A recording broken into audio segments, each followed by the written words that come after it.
Kita reaction dulu Mas, ini dari Ustadz Piranda ini. Saya mengikuti perguruan silat, di mana setiap anggotanya diwajibkan untuk menyimpan kain kafan, dengan alasan untuk mengingatkan kepada kematian. Dan kain kafan itu bertuliskan nama, tanggal lahir, dan weton saya. Weton itu maksudnya apa? Dan setiap malam satu suro kain kafan itu dicuci dengan air kembang. Udah. Udah, ente nggak usah jadi jagoan, nggak usah jadi jagoan. Ente tinggalkan silat tersebut, ya. Ente belajar pakai senjata saja, nggak usah silat-silat ya. Ada guru perguruan yang lain tidak harus seperti ini. Atau antum ikut, antum bilang saya tidak mau ikut yang gini-giniannya. Ya. Karena kalau ini kental dengan tenaga dalam, pakai jin-jin, apalagi ada acara satu suro, kain kafan macam-macam ditulis pakai kembang. Ini ritual yang tidak benar. Ini khurafat. Ya, maka tinggalkan ya ilmu silat tersebut. Ya. Pokoknya masalah syirik jangan nyerempet-nyerempet deh. Memang salah satu kesalahan dari warga Esaterati sendiri, ketika ada satu hal keraguan terhadap Esaterati, dia nanyakan kepada orang lain. Sementara Rasulullah SAW sendiri bersabda di dalam hadisnya bahwa segala sesuatu yang diserahkan kepada bukan ahlinya, maka tunggulah sebuah kehancuran. Artinya setiap kita akan bertanya kepada seorang, ya tentu kita berbicara kepada ahlinya. Kepada ahlinya, yang mengertinya. Yang mengerti maksudnya.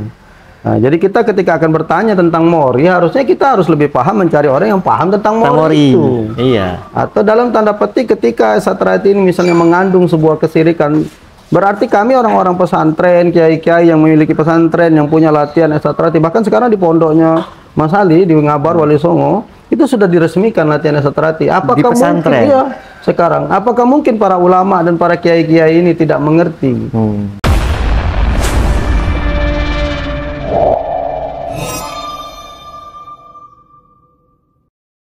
Assalamualaikum warahmatullahi wabarakatuh. Waalaikumsalam warahmatullahi wabarakatuh. Salam saudaraan. Oke dulur sekalian, alhamdulillah di kesempatan kali ini saya bersama Ustadz Kondang ini, Masya Allah.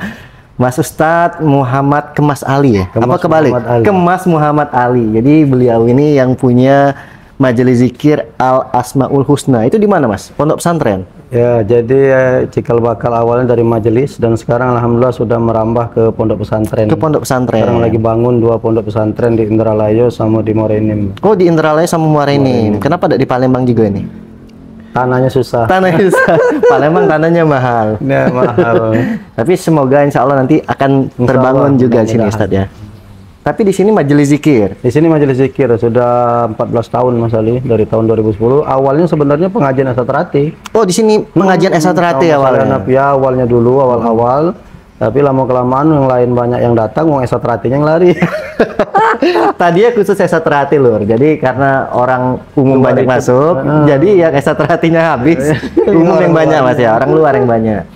Jadi Mas Ali ini warga Esaterati Lur. Tahun berapa Mas? Tahun 97. 97. Pengesahan di mana Mas? Di Ponorogo. Oh, Ponorogo. Jawa Timur. Dulu kan Mas Ali pondok tahun 94. Oh, pondok di Ponorogo. Di Ngabar, di Jawa Timur. Jadi sembari mondok, sembari latihan. Oh, di pondok itu buka tempat latihan? Enggak, latihannya diam-diam, menyeberang sungai, manjat dinding Mas Denny. Oh iya? Jadi, kalau mau latihan tuh kami habis jam istirahat, orang-orang lain tidur, kami naik tembok 4 meter tingginya. Masya Allah. Enggak, ngelompat, ada pohon kelapa di balik tembok itu, jadi lompat peluk kelapa itu langsung turun, nyebrang sungai baru ke tempat latihan. Perjuangan. Alasan Mas Ali ikut Esaterati itu apa Mas? Iya, jadi yang pertama dulu awalnya Mas Ali sudah banyak mengikuti pencaksilat. Mas Ali pernah ikut Margaloyo, kuda terbang, terakhir ikut Kerasakti. Oh, pernah ikut Kerasakti juga? Hampir jadi warga Mas Ali dulu. Masya Allah. Mas Ali dikenalkan sama kawan, diajak latihan di Esaterati waktu itu. Namanya Mas Slamet yang punya tempat latihan di Rayon Ngabar. Jadi satu hal yang paling membuat terkesan ketika ikut Esaterati pertama kali, waktu datang tuh bersalaman. Jadi waktu berdatang disuruh salaman, kemudian selesai latihan bersalaman. Salaman lagi. Saya bilang nih top ini, apa namanya, di Esaterati ini luar biasa ini. Kenapa? Karena dalam hadisnya Rasulullah katakan tidaklah kedua tangan seorang mukmin itu bertemu kecuali dosa-dosa diantaranya sudah diikhlaskan atau sudah dilepaskan oleh Allah. Jadi setiap hari warga Esaterati itu selesai latihan bersalaman, maka sejak saat itu juga dosa-dosanya sudah diampunkan oleh Allah. Salah satu melunturkan dosa. Benar. Jadi perjuangan luar biasa. Berarti memang Mas Ali ini senang ikut pencaksilat. Iya, bela diri lah ya. Iya, dari kecil seneng ikut bela diri kan, karena memang kita merantau juga, dan juga memang Mas Ali senang olahraganya memang bela diri gitu. Jadi ikut dari satu bela diri yang lain ke bela diri yang lain, dan mantapnya di Esatrati. Jadi kehebatan Esatrati itu ketika kita sudah masuk ke dalam Esatrati, kita sudah nggak merasa kurang lagi, Mas. Tadinya Mas Ali sudah ikut organisasi pencak silat yang lain, masih ada rasa yang kekurangan. Tapi ketika masuk ke Esatrati, mulai latihan di Esatrati, sudah memiliki ada rasa kepuasan tersendiri. Oh, ada kepuasan sendiri. Tapi sekarang nih citra Esatrati jelek nih, Mas.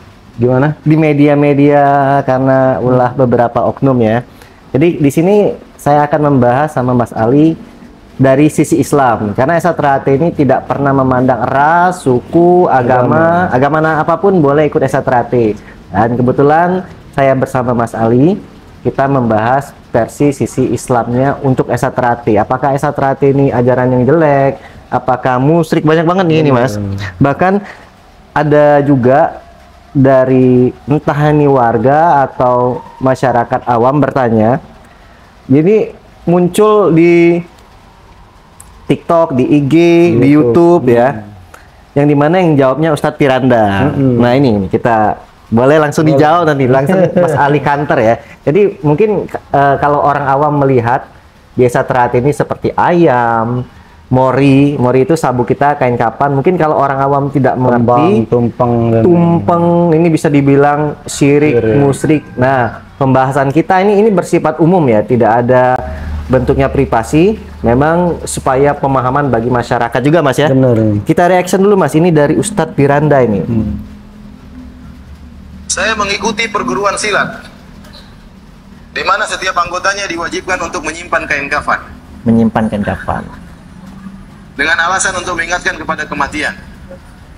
Dan kain kafan itu bertuliskan nama, tanggal lahir, dan weton saya. Weton itu maksudnya? Weton itu nggak ada wajib sih. Tanggal lahir. Oh itu Pak Hing Kliwon itu ya. Dan setiap malam satu surah kain kafan itu dicuci dengan air kembang. Udah nanti nggak usah jadi jagoan, Nanti tinggalkan silat tersebut, ya. Nanti belajar pakai senjata saja, nggak usah silat-silat ya. Ada guru perguruan yang lain tidak harus seperti ini. Atau antum ikut, antum bilang saya tidak mau ikut yang gini-giniannya. Ya. Karena kalau ini kental dengan tenaga dalam, pakai jin-jin, apalagi ada acara satu surah, kain kafan macam-macam ditulis pakai kembang, ini ritual yang tidak benar, ini khurafat, ya. Maka tinggalkan ya ilmu silat tersebut.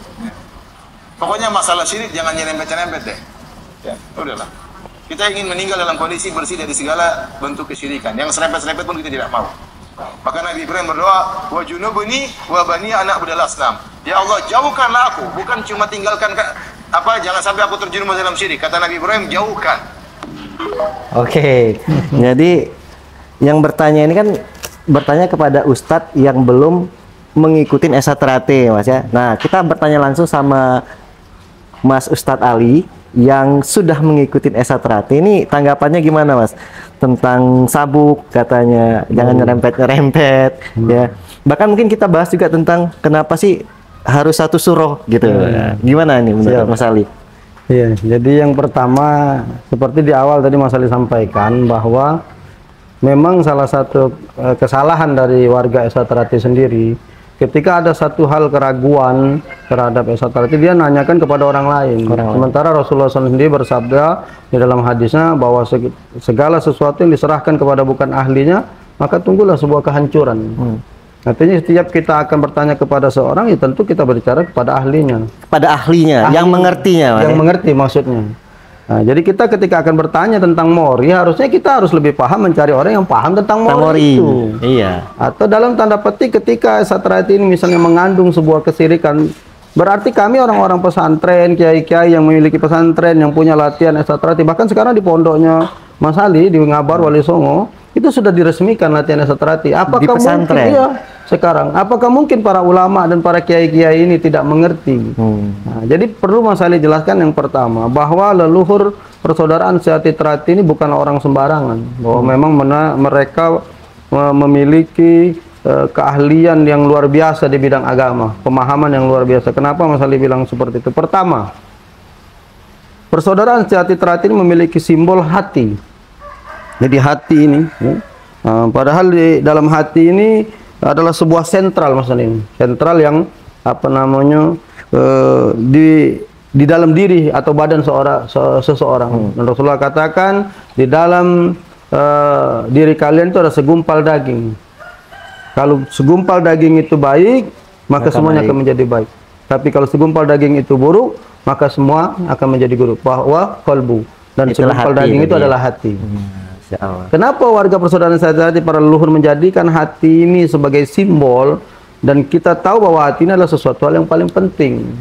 Mengapa di pancaran Esa Terati ini seperti ini Mas? Ini ada dua sinar kalau sering saya menjelaskan. Ini ada sinar putih, sebelahnya ada sinar hitam kan? Karena dasar ini kan hitam. Sebelah putih hitam kan, habis putih hitam, habis putih hitam. Artinya ketika di dalam hati ini adalah yang baik, yang suci, yang bersih, maka yang mancar itu adalah sesuatu yang baik. Ketika hati itu kemudian hitam, maka yang memancar pun hitam. Jadi kita pun tidak heran ketika ada warga Esa Terati juga yang memang nyeleneh. Kita tidak tidak menutup kemungkinan juga, karena mungkin di pancaran hatinya hitam. Artinya Esa Terati itu bisa jalan semua. Balik ke orangnya juga. Tergantung dengan karakternya masing-masing. Nah, kenapa kita diberikan sebuah senjata? Kalau Ustadz Piranda ini kan dia bukan warga Esa Terati, dia tidak paham. Tidak paham. Tapi tidak salah juga dia. Dia tidak salah karena dia menjelaskan secara sepintas. Tetapi salahnya dia sudah langsung memponis. Nah, ponisnya dia itu yang kemudian dia tidak bertabayun. Padahal dalam Al-Quran dikatakan fatabayanun. Hendaklah kalian itu bertabayun terhadap segala sesuatu yang tidak jelas. Artinya Ustadz Piranda cukup jawab, oh saya tidak mau masuk ke ranah itu. Tapi secara agamanya kalau seperti ini boleh. Tapi dia tidak boleh menuding dengan judul kesesatan dalam sebuah aliran pencak silat. Padahal di dalam Esa Terati, kenapa kita diberikan mori? Pertama, mori itu adalah sebuah senjata yang diberikan kepada kita sebagai persiapan. Mungkin Mas Pendi kan dulu diajarkan sama pelatih, ketika kita meninggal dunia, mori ini kita akan jadikan lapisan atau jadikan dasar pertama untuk membungkus kita punya mayat, atau dimasukkan ke dalam lubang tempat kita sebagai pengingat kita meninggal. Kenapa? Agar kita ingat terhadap kematian. Mengapa warga Esa Terati diingatkan dengan kematian? Karena yang paling dahsyat menghilangkan kesombongan adalah ingat dengan mati. Nah, para pendiri leluhur persaudaraan Esa Terati ini paham. Kalau nggak diingatkan dengan mati ini hancur orang-orang Esa Terati bisa. Sekarang aja sudah diingati dengan kematian, buktinya masih banyak warga-warga kita yang nganar-nganar gitu kan. Apalagi tidak diingatkan dengan kematian. Jadi ya tidak lebih kurangnya mori kita ini atau kain kapan ini sebagai pengingat mati, Mas. Sebagai pengingat kematian, Mas. Tidak ada hal-hal aneh di situ, tidak ada hal-hal mistis dan lain-lain. Karena di Esa Terati, kalau kalian mau belajar mistis, kebal-kebalan, jangan masuk Esa Terati karena itu dilarang di Esa Terati, Mas ya. Bener. Jadi sebenarnya Esa Terati ini kan kita sering dengar istilah keesaan, Mas. Jadi sejatinya Esa Terati ini sebenarnya fisiknya hanya 30%. 70%-nya justru di situ keesaan. Maka dulu Mas Ali di Rayon Ngabar di Kabupaten Ponorogo, Jawa Timur, setelah masuk ke Sabuk Putih, kami sudah tidak latihan fisik lagi. Jadi setiap malam yang ditempa itu adalah mental, rohani, diajak bertahajud, diajak tirakat malam, melek kan, karena kita tahu wahyu itu kan turunnya malam hari. Jadi lebih abdol itu kita malam hari gitu, seperti itu. Jadi kami dulu sering diajak bertahajud malam-malam dalam rangka sebenarnya itu tadi pembersihan hati. Tazkiratul qulub, membersihkan hati kita supaya ingat dengan kematian dan lain sebagainya. Jadi Esa Terati itu lebih kepada kerohaniannya sebenarnya dibanding kepada fisiknya. Seperti itu. Plusnya, Mas ya. Jadi bela dirinya itu dapat nilai plusnya doang. Yang dimana kita tuh untuk mempersiapkan kerohaniannya kita. Bener. Nah, untuk cuci mori itu gimana, Mas? Gimana? Kata dia, kenapa cuci mori itu malam satu suro? Sebenarnya nggak harus sih, mau cuci aja. Jadi bagus ya, satu suro itu bahasa Jawa sebenarnya. Kalau bulan Arabnya adalah Muharram, Mas Denny. Jadi kehebatan warga-warga atau leluhur Esa Terati itu, mereka tahu waktu-waktu yang luar biasa. Ternyata setelah kita membuka kitab-kitab, ya, ternyata kita paham bahwa ternyata di bulan Suro atau kalau Arabnya itu bulan Muharram, justru itu terjadi banyak peristiwa-peristiwa yang luar biasa. diterimanya Nabi Allah Adam, dikeluarkan oleh Allah dari surga karena kesombongannya. Dia tidak mau menuruti perintah Allah Subhanahu wa taala. Masuk lagi bulan Muharram. Jadi sebenarnya dicari hari baik gitu Mas. Lebih tepatnya seperti itu. Leluhur itu memahami bahwa karena ini mengingatkan kita tentang sebuah kematian, maka kita dicarikan waktu-waktu yang baik agar kita pun wafatnya dalam keadaan husnul khatimah seperti itu. Makanya pengesahan kita di 1 Muharram. Kenapa? Karena di bulan itu memang terjadi peristiwa-peristiwa yang luar biasa. Sehingga kemudian kita meyakini bahwa ketika dilakukan itu di bulan penuh keberkahan, sama seperti kita puasa di bulan Ramadan, beramal di bulan Ramadan itu punya kebaikan yang lebih besar. Sama seperti bulan Muharram, di 10 Muharram terutama itu ada peristiwa-peristiwa kejadian yang luar biasa. Warga leluhur Esa Trate menjadikan momentum itu sebagai momentum pengesahan, yaitu dilaksanakan di bulan Muharram. Masya Allah.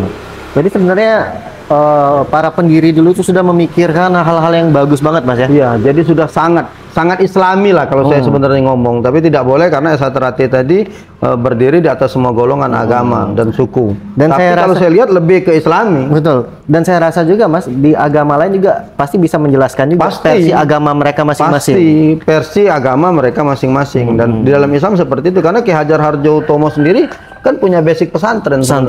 Beliau juga pahlawan. Bener. Seperti itu. Siap. Jadi terjawab ya untuk jawaban dari Ustadz Piranda. Ustadz Piranda tidak salah karena memang beliau tidak mengerti menjawab versi beliau, Mas ya. Versi beliau. Yang salah sebenarnya warga Esa Trate. Nah, yang bertanya. Jadi kalau nanya memang ya orang yang ngerti tentang hal itu, Lur. Nah, di sini ada buku. Wah, ini Masya Allah. Ternyata Ustadz Ali ya pernah membuat buku tentang Esa Trate ya. Kenapa Mas? Latar belakang membuat buku ini kenapa ini? Iya, jadi setelah banyak waktu itu kritikan-kritikan dan omongan-omongan di luar, karena dulu Esa Trate ini waktu pengesahan, dia sering mengundang orang-orang luar. Jadi orang luar ketika menyaksikan Mori dibentangkan, ngidupin lilin, nunjuk air dan lain sebagainya. Jadi yang ada di otak orang ini, wah ini syirik ini, kok ada tumpeng, ada apa dan lain sebagainya. Apalagi ketika kita doa bersama kan semua lampu dimatikan, semua kita mengelilingi. Padahal itu kan sebuah kekhusyuan sebenarnya. Dan kita masuk ke dalam ruang pengesahan tidak pakai sendal, itu kan sebenarnya menyatukan diri kita dengan alam. Ya, masuk masjid aja kita lepas sendal. Bener, itulah yang diajarkan. Karena disitulah menyatunya diri kita dengan alam ini sebenarnya. Nah, ketika banyak pembicaraan-pembicaraan seperti itu dan banyak permintaan-permintaan dari para sesepuh dulu, ada Mas dulu banyak yang request. Ya, ada almarhum Mas Karmo, Mas Pitoyo dulu kan, karena Mas Ali masuk ke Palembang tahun 98. Jadi habis pengesahan 1 tahun Mas Ali ngajar di Ponorogo, 98 pulang ke sini dan di lapangan ini jadi saksi. Mas Ali ngajar sampai tahun 2008 terakhir, dan semua orang sekampung ini semua warga Esa Trate.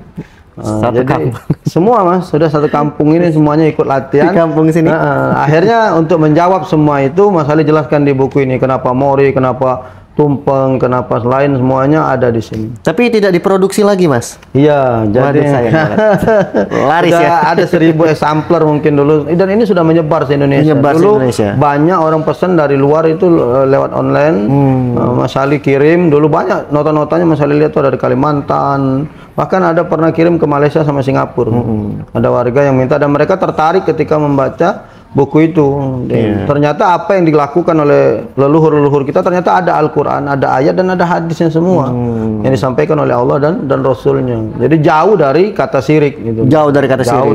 Ini memang tulisannya nih di buku sini, memahami ajaran organisasi Persaudaraan Setiati Trate dengan Al-Quran dan hadis. Dan ini juga sudah minta persetujuan dari almarhum Mas Tarmaji dulu. Jadi sewaktu membuat buku ini saya sudah ngadep ke beliau waktu ngomong, dan buku ini sempat ada di beliau, ada di Padepokan. Sempat dikirim ke Padepokan, dan saya juga minta restu sama saya punya guru Mas Slamet yang ngajar saya di Rayon Ngabar, dan beliau mensupport, dan saya pun sudah berikan buku itu kepada mereka untuk dibaca sebelum buku itu kemudian dibagi-bagikan kepada warga-warga Esa Trate. Siap. Wah, sayang banget ini. Mestinya diproduksi lagi nih Mas, biar menambah pemahaman ini. Iya, bagus ini. Ini versi Islamnya nih. Jadi dulur-dulur juga kalau memang ingin tahu tentang Esa Trate secara sisi Islamnya, ini bagus banget. Mungkin nanti harus untuk membantah lagi, Mas Denny, untuk membantah anggapan orang tentang kesyirikan yang ada di Esa Terati seperti itu. Ya. Misalnya seperti kita menyembelih ayam, kenapa harus ayam Bangkok, ayam yang mahal gitu kan?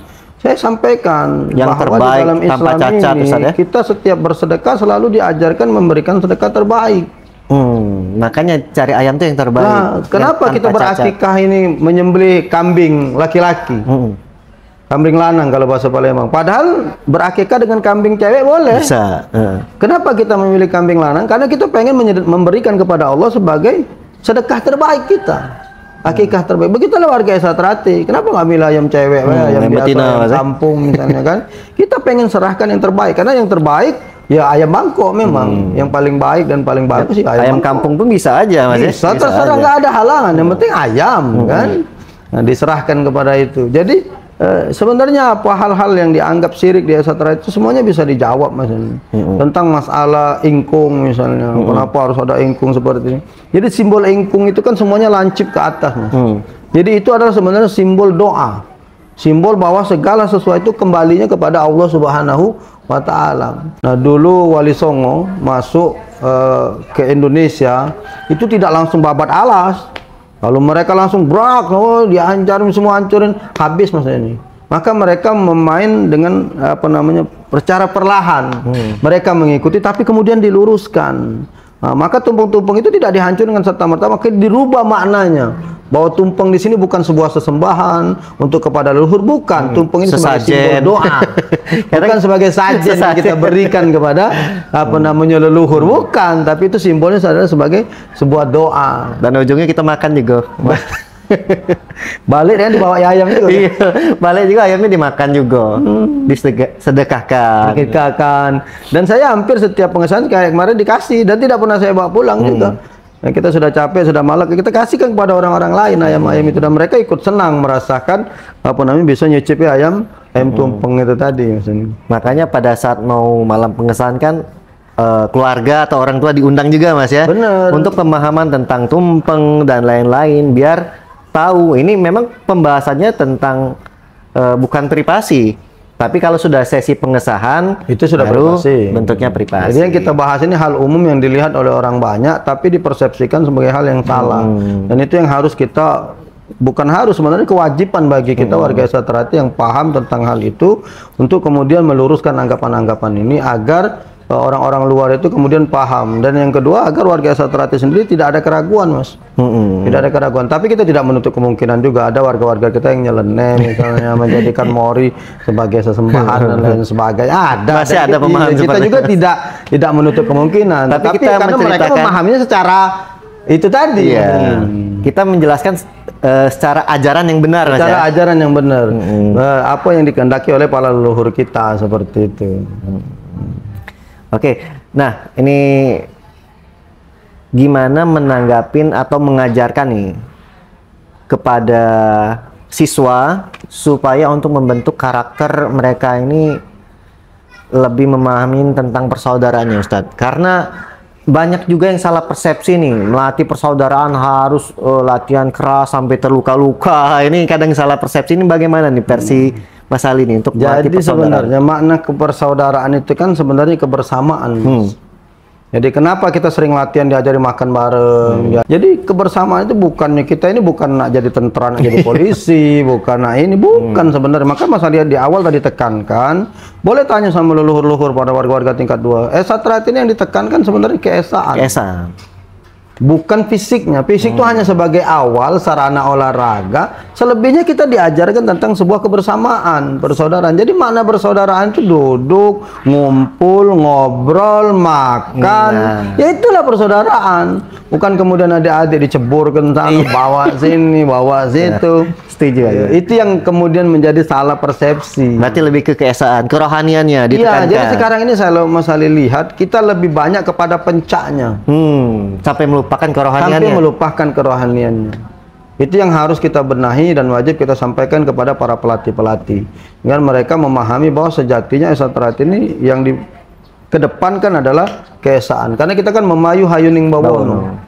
Itu salah satu falsafah dari leluhur persaudaraan Esa Terati. Bagaimana kita bisa memayu hayuning bawono kalau kita sendiri tidak seperti itu. Siap. Jadi terjawab ya dulur semuanya. Jadi untuk membentuk rasa persaudaraan, supaya tidak ngelawan, supaya tidak brutal, apalagi tawuran, dan itu tidak ada di ajaran Desa Trati.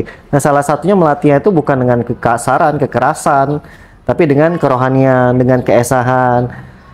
Mungkin bisa didatangkan kepada siswa kita, datangkan kepada para sesepuh untuk diberikan kerohanian, atau dengan adanya warga ustadz itu lebih bagus malah. Bisa kita undang. Jadi kita di setiap daerah bisa memanfaatkan. Kan di setiap daerah itu ada para sesepuh-sepuh yang memang mereka mengerti atau bisa mengisi keesaan ini. Jadi biar tidak repot, kita buatkan acara misalnya pendadaran, lalu kemudian kita sirami dengan rohani seperti itu. Jadi pencaknya dapat, rohaninya juga dapat, seperti itu maksudnya. Kalau di Bandung, karena ini kan berapa menetap di Bandung juga, kalau mereka di Bandung tuh mereka mendatangin rumah sesepuh langsung. Itu yang paling bagus, Mas. Paling bagus. Lebih berkah, Mas, ya. Di dalam agama seperti itu, kita mendatangi guru. Jadi salah satu keberkahan sebuah ilmu itu adalah ziarah. Ziarah itu kalau kita ini ngertiin ziarah itu kuburan tuh lah. Padahal menziarahi orang alim, mendatangi orang alim yang masih hidup, itu mendapatkan sebuah keberkahan, Mas. Jadi itulah yang paling baik. Cuman kan wong zaman sekarang ini nak praktis, kadang-kadang galak capek. Ini jadi masalah ini kan, ya sudah. Kitanya yang ngalah, kitanya yang apa namanya mendatangi. Ya Mas Ali kan sering kemarin diundang di lahan kan, di Mesuji. Enggak apa kita ngalah, sudah kita yang datang. Iya, soalnya jauh, Mas. Kalau jauh lebih baik mereka mengundang kita kan. Kalau dia datang banyak-banyak sini lebih besar ongkosnya. Mas Ali dulu hampir tiap malam di rumah Mas Bambang Suseno, di rumah Bang Karmun. Boleh tanya sama anak-anaknya. Cuman sekedar ngobrol. Jam 12, jam 1 pulang gitu. Ternyata itulah ilmunya Desa Trati sejatinya. Semakin kita silaturahmi semakin kuat. Semakin kuat seperti itu. Masya Allah. Siap. Ustadz, tanggapan terakhir atau boleh memberikan masukan ini kepada dulur-dulur, mungkin ada di Desa Trati yang di media sosial ada yang salah jalan. Gimana nih menanggapin hal itu?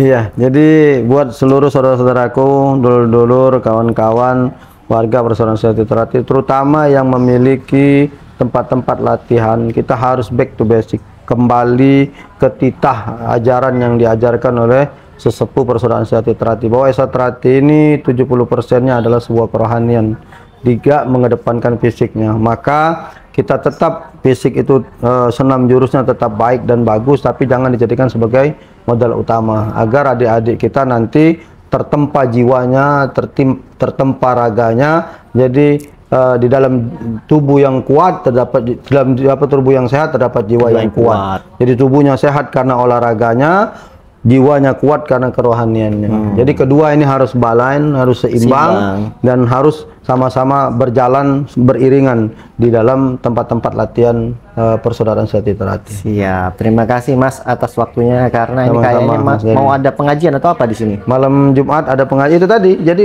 malam Jumat itu dulu Mas Ali Hanafia ngajak pengajian Desa Trati. Jadi dulu kita tahun 2000-an seluruh warga Desa Trati setiap malam Jumat ngumpul. Setiap malam Jumat? Iya, di sini sama di tempat rumah Mas Ali Hanafia. Itu tadi, karena di sini ada pengajian. Tadinya kan khususnya orang Desa Trati, dan ternyata salah satunya orang Desa Trati ini pemali. Pemali ya ternyata. Banyak pemalu karena banyak orang luar yang masuk. Minder. Akhirnya orang Desa Tratinya yang keluar. Sampailah hari ini sudah 14 tahun berdiri pengajian Asmaul Husna ini, justru yang datangnya orang-orang luar semua seperti itu. Siap. Oke, terima kasih Ustadz atas waktunya. Sama-sama, terima kasih sudah berkunjung ke markas Asmaul Husna. Insyaallah sering-sering sini, karena Ustadz sibuk juga nih. Makanya aku nanya jadwal kapan bisa ketemu, langsung besok. Wah, ini kemarin Mas Ali ke Batu Raja. Baru pulang 2 hari di Batu Raja, baru pulang ke Palembang hari ini. Siap. Jadi kesimpulannya dari sisi Islam yang dibahas oleh Mas Ali, jadi Desa Trati ini kita ditekankan untuk kerohaniannya. Ya, memang di awal nama organisasi ini persaudaraan. Jadi yang pertama itu ditekankan persaudaraan. Karena Desa Trati ada 5 panca dasar persaudaraan, ada olahraga, ada bela diri, ada kesenian dan kerohanian. Jadi semua ini harus dilatih. Ya. Plusnya kalau kalian setelah menekuni semuanya bisa berprestasi, bisa sehat, itu nilai plusnya. Tapi yang tetap harus ditekankan di sini adalah kerohaniannya. Itulah orang Desa Trati, Lur. Jadi kalaupun di luar sana ada oknum yang masih melakukan kerusuhan, ya itu bukan ajaran Esa Trati, tapi balik lagi ke orangnya. Dan itu tetap salah, tidak kita benarkan, Lur. Nah, di sini kita membahas tentang sisi Esa Trati yang memang benar-benar secara ajaran, dan ini pembahasannya sisi Islamnya. Saya yakin juga di setiap agama bisa menjelaskan dari versi agamanya masing-masing. Oke, kalau ada pertanyaan lagi silahkan berkomentar di bawah. Nanti kalaupun siap kita jawab. Iya, saya bingung, saya akan datang lagi ke tempat Ustadz untuk menjawab lagi, mengkanter lagi pertanyaan. Dan itu mungkin bisa masukan bagi kita ya, Mas ya? Boleh. Oke, saya akhiri. Wassalamualaikum warahmatullahi wabarakatuh. Salam persaudaraan.